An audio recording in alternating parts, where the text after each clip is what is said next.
Basado en hechos reales, cuyo título es en sí mismo una declaración de intenciones, vamos a hablar de música tradicional, vamos a hablar de historia, pero sobre todo vamos a hablar de historias, porque al final la tradición es esa cadena de historias que se van transmitiendo de padres a hijos, de abuelos a nietos, y si bien yo no puedo hablar de la historia de la música tradicional desde un punto de vista erudito, antropológico, etnográfico, pero sí puedo irme al último eslabón de la cadena de la tradición oral, dado que mi generación fuimos los últimos que recibimos la gaita de esa tradición oral. Después la gaita empezó a estudiarse por métodos ya académicos, e incluso hoy, por suerte, por fortuna para todos, se estudia la gaita en el conservatorio. Pero claro, cuando te entregan una partitura, en la partitura no aparecen una serie de datos, una serie de historias que te contaban los viejos gaiteros, que te contaban los mayores, y que al final también terminan sonando en la música, también son importantes. Como esas historias están perdiéndose, porque no puede ser de otro modo en el mundo de Internet, de las redes sociales, de los medios de comunicación masivos, vamos a aprovechar precisamente esos medios, esas redes sociales, esa tecnología de hoy día, para salvar algunas de esas historias que os puede transmitir este gaitero que empezó precisamente en la gaita siendo un guaje, porque oyó ese tipo de historias hace ya 50 años. Y como esas historias fueron transmitidas de guaje na lingua original, l'asturiano, d'elles vegaes falaremos en asturiano e d'elles otras vamos a hacerlo en castellán. Al fin y al cabo, si nos averamos al raigón, les dos son la misma lengua, el latín. En la entrega de hoy vamos a hablar de los carballones. Los carballones era un grupo de gaiteros que inició su andadura ya por los años 50 y que estuvo en ejercicio hasta los 80 y que tuvieron sede en Oviedo, la capital del Principado. Los carballones estaban formados por 3 gaitas, un clarinete, un tambor y un bombo, pero también tuvieron otras formaciones, a veces hasta con 6 gaitas, prácticamente toda una banda de gaitas. Os decía que a mí siempre me fascinaron las historias que los mayores contaban en las sobremesas, en las reuniones familiares, etc. Y en esas historias, muchas veces, uno de los personajes que se repetía era el coche, el automóvil. Así que vais a perdonarme hoy si hacemos un guiño al automóvil clásico y empezamos a hablar de los carballones a través de este estupendo SEAT 1500 que tengo aquí. El SEAT 1500 era el coche con mayor capacidad de maletero en su época y además tenía la capacidad de llevar 6 músicos, 6 personas, 6 componentes.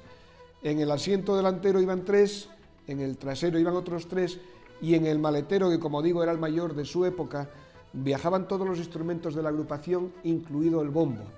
Así que muchos mayores dicen que parte del éxito de los carballones se debió a este vehículo, al SEAT 1500. Diznos Milio el Torneru, que d'elles vegaes foi tamboritero de los carballones, que iguábense pa dir los 6 con todos les gaites, y como el maletero y era grande abondo, llevaben hasta el bombo. Y asina aforraben perres en taxis as galla,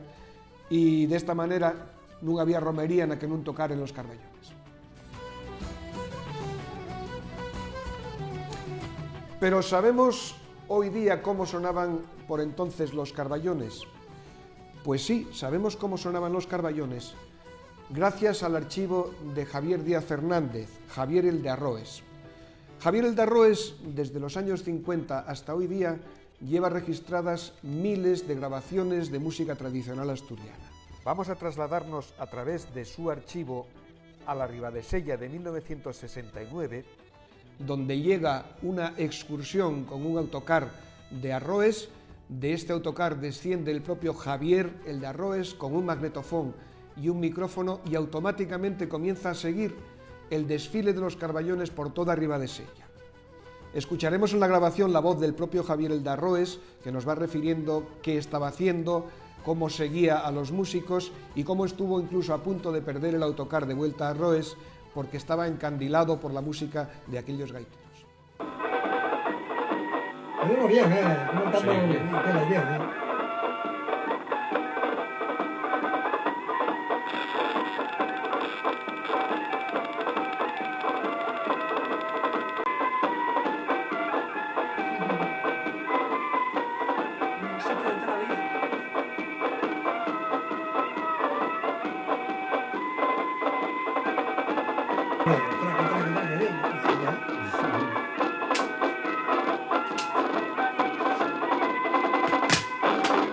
El verano pasado quisimos hacer un experimento y para ello nos reunimos unos amigos.